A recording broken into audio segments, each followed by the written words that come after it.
সালটা 2012। আমার বয়স তখন 6 বছর। আমার নাম আরিশা। বাসা রংপুর বিভাগের কুড়িগ্রাম জেলার কোনো এক গ্রামে। কিছু কারণে গ্রামের নামটা প্রকাশ করছি না। আমাদের গ্রামটা ছিল বেশ সুনসান আর নিরিবিলি। গাছগাছালিতে ভরপুর হওয়ায় সূর্যের আলো খুব একটা প্রবেশ করত না। দিনের বেলাতেও কেমন যেন গা ছমছমে পরিবেশ থাকত। ঘটনাগুলো আমার নিজের সাথে ঘটে যাওয়া। তো মূল ঘটনা শুরু করা যাক। ঘটনা 1। আমার দাদু বাড়িটা ছিল বিশাল বড়, প্রায় 3-4 শতক জমির উপর। আমাদের আশেপাশে তেমন কোনো বাসা ছিল না। যা দু একটা বাড়ি ছিল সেগুলো অনেক দূরে দূরে। আমাদের বাড়ির চারপাশে ছিল বিশাল বড় বড় গাছ আর 3টা বড় পুকুর দিয়ে ঘেরা। বেশি গাছগাছালি থাকায় আমাদের বাসায় তেমন একটা আলো প্রবেশ করত না, আর পরিবেশটাও সবসময় গা ছমছমে থাকত। আমাদের বাসায় তেমন কোনো সদস্য ছিল না। শুধু আমার দাদু দাদি, আমার ছোট ফুফু আর আমার মেজ চাচি থাকতেন। বাকিরা চাকরির সুবাদে বাইরে থাকতেন। তখন ছিল শীতকাল। আমার মেজ চাচি ছিলেন ভরা মাসের গর্ভবতী।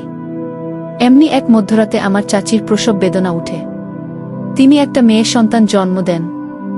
আমার দাদি আর আমার ছোট ফুফু বাচ্চাটিকে বাহিরে উঠানে নিয়ে গিয়ে পরিষ্কার পরিচ্ছন্ন করে দিচ্ছিলেন। আমিও তাদের সাথে বাহিরে দাঁড়িয়েছিলাম। হঠাৎ আমার চোখ থেমে যায় পুকুরের উপর লেবু গাছের তলে থাকা একটা অবয়বের দিকে।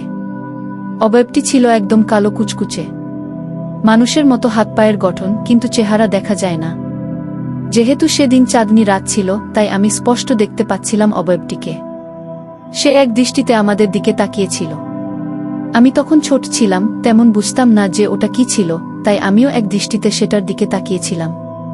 হঠাৎ করে অবয়বটি আমাকে হাত ইশারা করে কাছে ডাকতে শুরু করে। তখন আমি আমার ছোট ফুফুকে জড়িয়ে ধরে বলি, ফুফি, ওইটা ওখানে কি দাঁড়িয়ে আছে? আমাদের দিকে তাকিয়ে আছে, আমাকে ইশারা করে কাছে ডাকছে গি। তখন ফুফি বললেন, কোথায়? আমি আঙ্গুলের ইশারায় দেখিয়ে দিলাম, কিন্তু তারা দেখতে পাচ্ছিল না। ঠিক তখনই তাদের হাতে থাকা ছোট বাচ্চাটা অনেক জোরে কান্না শুরু করল। তখন আমার দাদি আর ফুফু আমাদের নিয়ে ঘরে গেলেন আর দোয়াদরুদ পরে আমাদের দুজনের গায়ে ফু দিলেন। আমার দাদি 5 ওয়াক্ত নামাজ পড়তেন, তাই একটু একটু ঝাড়ফুঁকও জানতেন। সেদিন রাতে আমার গা কেঁপে জ্বর আসে এবং বেশ কয়েকদিন আমি অসুস্থ ছিলাম।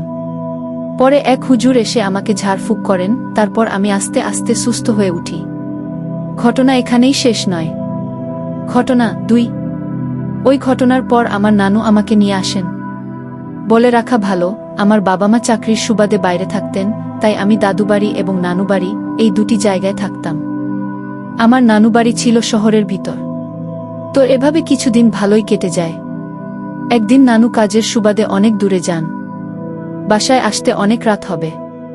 এদিকে নানি তরকারি রান্না করবেন, কিন্তু ঘরে কোনো বাজার নেই। তাই নানি আমাকে বাজারে পাঠান ডিম নিয়ে আসার জন্য। তখন রাত প্রায় 8টার কাছাকাছি। আমার নানুবাড়ি থেকে বাজার যাওয়ার 2টি রাস্তা ছিল। একটা রাস্তা মেইন রোড দিয়ে 1-0 মিনিট হাঁটলেই বাজার, আর বিপরীত রাস্তায় একটা বড় জমি পার হলেই বাজার। তো নানি আমাকে জমিটা দিয়েই বাজারে নিয়ে যাওয়ার জন্য বের হন বাসা থেকে। লোকমুখে শোনা ছিল যে ওই জমিটা ভালো না, অনেক খারাপ কিছু সেখানে থাকে, অনেকে নাকি দেখেছে। যেহেতু আমার রাশি ভালো না, তাই নানিও আমার সাথে যান ওই জমির মাঝ দিয়ে। জমির মাঝে একটা বাঁশের সাঁকো ছিল। যখন বন্যায় পানি উঠত তখন সবাই ওই বাঁশের সাঁকো দিয়ে চলাচল করত।